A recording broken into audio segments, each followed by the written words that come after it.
Najprej veseli smo, da ste Izodrom tako rekoč posvojili.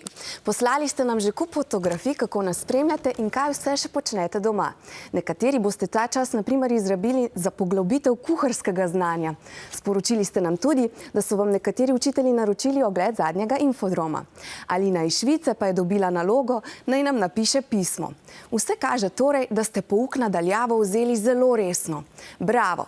Včeraj ste celo tako pridno obiskovali spletno učilnico, da so se na spletni strani pojavile težave. Pozanimali smo se, kaj se je zgodilo. Se opravičujem naprej, če sem videti utrujen, ker najbrž sem res. Torej, sprašujete me o tehničnih težavah. Ko so šole, ko so učenci začeli uporabljati vsa ta tehnološka orodja, so bili strežniki preobremenjeni. Rešujemo pač tako, da platforme širimo, prestajamo na več vzporednih strežnikov, na strežniška polja. Zdaj to delamo tako, da svoje strežnike prestavljamo, tako da si lahko zdaj na hitro pomagamo, ker zdaj je težko to v kratkem času tudi nabaviti, recimo, če bi imeli denar.